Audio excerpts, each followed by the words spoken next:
I remember the moment like it just happened. My name's Lindsay, I'm 32 years old, and honestly, I don't know what I was thinking. I was sitting in the kitchen casually chatting with my sister Danny about something I probably shouldn't have said. Out loud. You know when you vent a little too much and realize later you should have kept your mouth shut? Yeah, that's me. I don't think I meant for him to overhear it, but maybe deep down, I didn't care enough to keep my voice down either. I told Danny that if I had to do it all over again, I wouldn't date Derek, my husband. I said it so flippantly, like it was no big deal, as if I was talking about a bad haircut instead of the man I promised to spend my life with. I don't even know why I said it. Maybe I was feeling bored, or maybe I just wanted her sympathy. Derek wasn't even doing anything wrong at the moment. He was in the other room, probably scrolling through his phone like he always does when he's winding down after work. But I said it, and then the silence hit me. It wasn't Danny's silence. She's used to my dramatic outbursts. It was the kind of silence that feels heavy, like the air suddenly shifts. I turned my head just enough to see him standing in the doorway. He didn't say anything. He didn't yell, didn't ask me to explain, didn't even look angry. He just looked at me for a second, his face blank, and then walked out of the room. The sound of the front door closing behind him made me feel sick. I wasn't expecting that.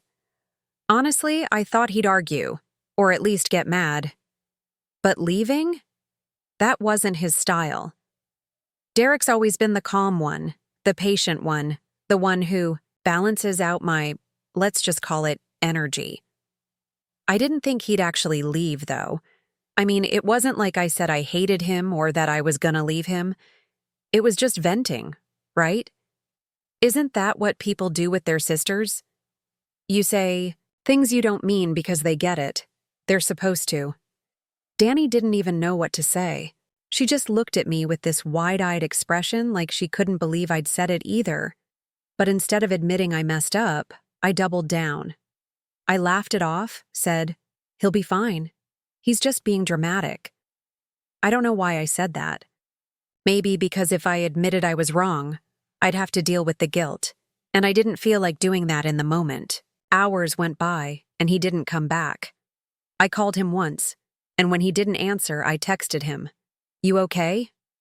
No response. Fine, I thought. If he wanted to pout, that was on him. I wasn't about to beg him to come back over something that wasn't even that serious. But as the night went on, I started to feel this weird mix of anger and panic. Like, how dare he leave me sitting there? But also, where the hell was he?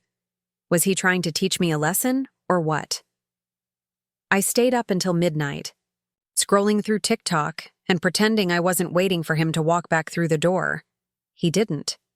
By the time I finally went to bed, I was more annoyed than anything else. I told myself he'd come back when he was ready, and that I wasn't going to lose sleep over it. Spoiler, I totally did. The next morning, his side of the bed was still empty. His toothbrush was still in the bathroom. His shoes still by the door, so it's not like he packed up and left for good. But I couldn't shake this uneasy feeling. I texted him again. "Where are you? Can we talk?"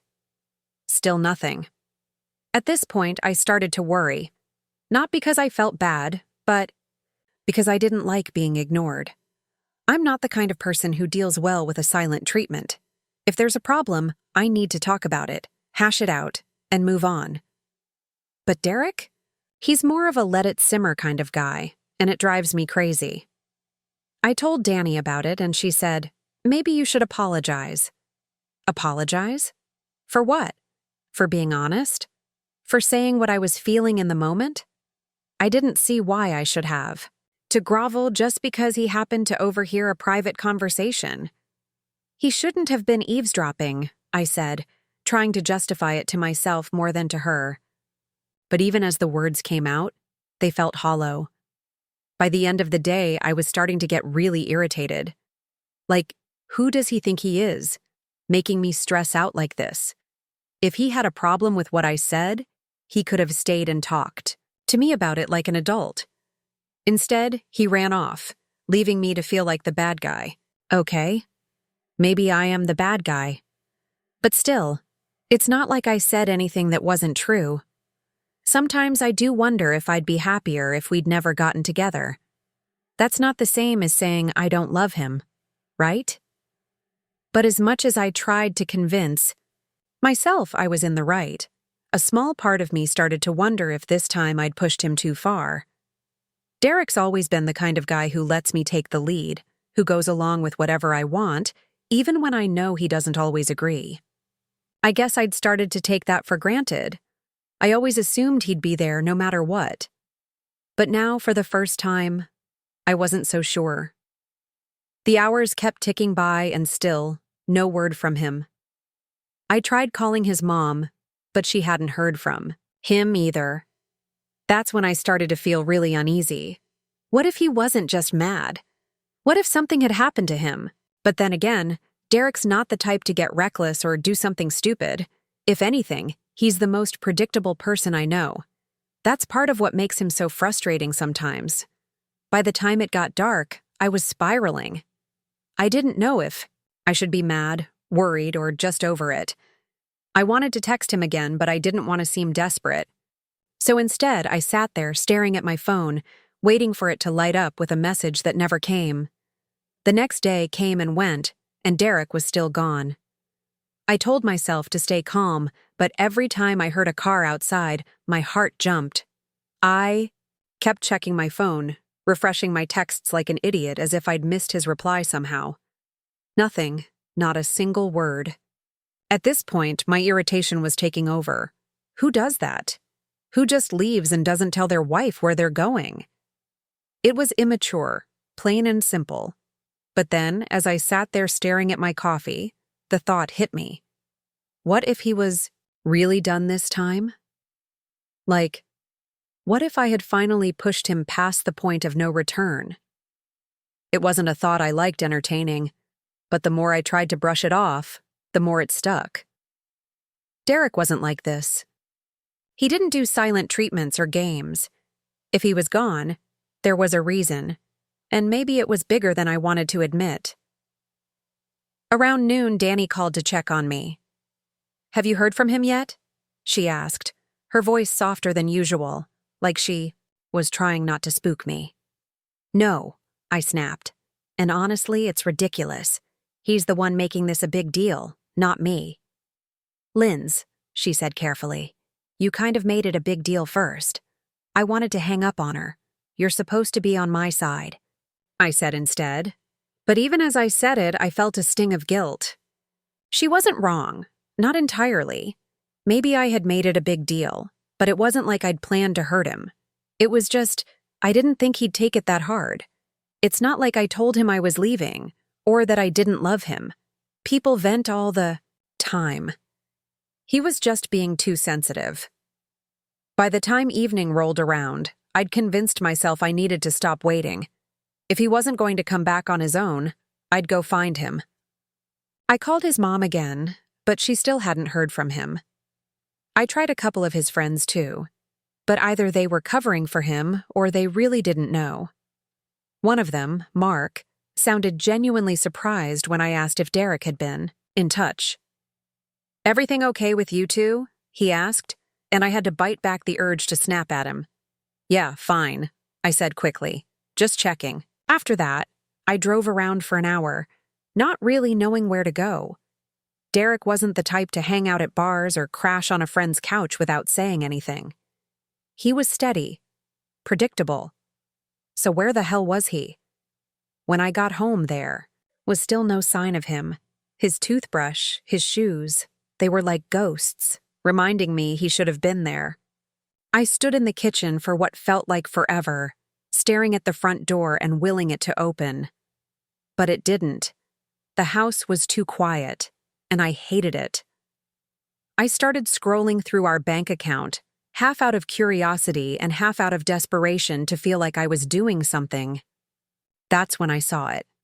A hotel hub charge from earlier that day. He wasn't with his mom, or a friend, or, God forbid, someone else. He was at a hotel, alone. I didn't know whether to feel relieved or furious. So he was okay. but also, he was hiding. Out in some hotel, avoiding me like I wasn't worth talking to. The nerve. I called the hotel immediately. I don't even know what I planned to say if he picked up. But it didn't matter, because the desk clerk wouldn't confirm anything. "I'm sorry, ma'am," she said in this fake polite tone, "but I can't disclose any information about our guests." I wanted to scream. Instead, I hung up and started typing out another text. "I know where you are," I wrote, my fingers shaking. "Can you just stop being childish and come home so we can talk?" I stared at the message for a few minutes before deleting it. If he wanted to act like a coward, let him. I wasn't about to beg. Still, the knot in my stomach wasn't going away. I hated this feeling, like I was out of control, like he had the upper hand. Derek was supposed to be the one who chased me, who forgave me, who let me vent and then moved on. That's how it always worked. So why wasn't it working now? The next morning, I woke up to an empty house again. It was starting to get to me. The silence, the not knowing. I tried to focus on work, but every email felt like a distraction from the real problem. My husband was gone, and I had no idea what to do about it. I kept telling myself it wasn't that serious, that he just needed space, but the longer he stayed away, the harder it was to believe that. By mid-afternoon, I couldn't take it anymore. I drove to the hotel, not caring how desperate it made me look. If he wasn't going to come to me, I'd go to him. When I got there, the clerk gave me the same spiel about privacy, and I had to fight the urge to cause a scene. "He's my husband." I snapped, but she just smiled that fake customer service smile and said, "I'm sorry, ma'am." Defeated, I walked back to my car. As I sat there staring at the steering wheel, I started to feel something I hadn't let myself feel in years. Fear. What if he wasn't coming back? What if I'd really pushed him too far this time? And what if, deep down, I knew it wasn't just about what I'd said to Danny? This wasn't the first time I'd let my mouth get ahead of me, and it wasn't the first time I'd put my own feelings ahead of his. Maybe this time, he'd had enough. Still, as much as I hated to admit it, I wasn't ready to apologize. Not yet. I needed to see him first to make sure he was okay, to figure out how to spin this in my favor. Because if there's one thing I've always been good at, it's talking my way out of a mess. And this was just another mess. Right? I didn't have to wait much longer to see Derek after my failed attempt at the hotel. Late that same evening, the front door finally opened, and there he was. He didn't slam the door or throw his keys down like I might have done in his place. He walked in calmly, almost too calmly, and I couldn't read his expression. That blank look on his face unnerved me. I was ready for a fight or at least some dramatic response. But this was worse. He set his bag down by the couch and stood there for a moment, looking at me like he was trying to decide what to say.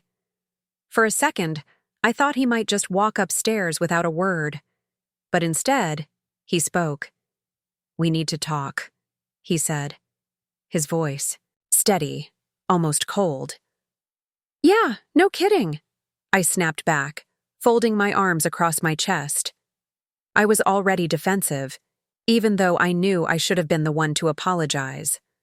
But I wasn't going to start there. I couldn't. It felt like admitting I was wrong would give him some kind of power over me, and I wasn't ready for that. He sat down on the couch, motioning for me to sit too. I stayed standing, leaning against the kitchen counter like I was too busy to care. "You gonna explain why you ghosted me for 2 days?" I asked, trying to sound casual, but my voice came out, sharper than I intended. Derek sighed, rubbing his hands together like he was trying to warm them up. "I needed space," he said, "to think, to figure out how to even talk to you after what I heard." I rolled my eyes. "Oh, come on, Derek. Are we really doing this? You overheard one thing that I said in private to my sister, and now you're acting like it's the end of the world.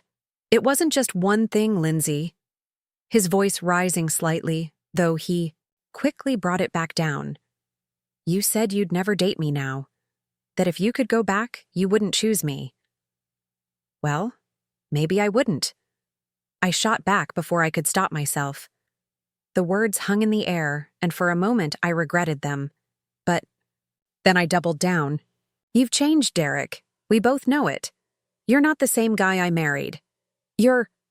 I hesitated, trying to choose my words carefully, but my emotions got the better of me. You're lazier now, okay? You've let yourself go. You don't even try anymore. Can you really blame me for feeling like this? He looked at me, and for the first time I saw real hurt in his eyes. But instead of getting angry, he just nodded slowly, like he was expecting this. So that's it? He said quietly. You think I'm fat and ugly? And that's why you'd rather not be with me. I rolled my eyes again, trying to brush off the weight of what I'd just said. Don't twist my words. I didn't say I didn't want to be with you. I said if I could go back, I might have made a different choice. That's not the same thing. Sure sounds like it to me, he replied, his voice steady but firm. And you know what? Maybe you're right. I have changed. I've gotten older. I've gained some weight. I've gotten comfortable. But that's what happens when you're married, Lindsay. You settle into life together. You build a life. Or at least that's what I thought we were doing. I felt my face flush, a mix of embarrassment and anger bubbling up inside me. Don't make this about me, I said, my voice rising. You think I don't notice how distant you've been? How you barely even talk to me anymore, unless it's about work or bills or what we're having for dinner. You're not exactly giving me a reason to feel excited about this marriage, Derek. So this is my fault now? He asked, his tone calm but incredulous. I'm the reason you're unhappy? The reason you don't respect me enough to keep a conversation like that between you and your sister out of earshot? I threw up my hands in frustration. You're twisting everything. I'm just saying, maybe if you put in a little more effort, worked out, showed some interest in me like you used to, I wouldn't feel like this. He stared at me for a long moment. And then he did something I didn't expect. He stood up slowly and looked me straight in the eye. You know what, Lindsay? I think this says more about you than it does about me. What's that supposed to mean?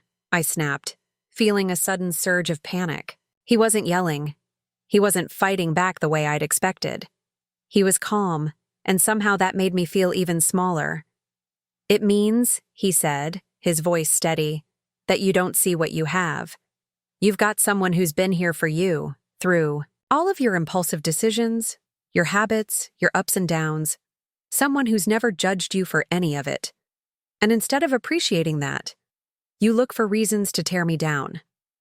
I opened my mouth to respond, but he wasn't done. I know I'm not perfect. I know I've changed. But so have you, Lindsay, and not in a way that makes this marriage easier. You've turned into someone who doesn't take accountability, who lashes out instead of having a real conversation, and who would rather blame me than look in the mirror. His words hit me like a slap. But instead of admitting he might be right, I lashed out again. Oh, so now you're perfect? The saint who's been holding this marriage together while I'm the problem. He shook his head, picking up his bag again.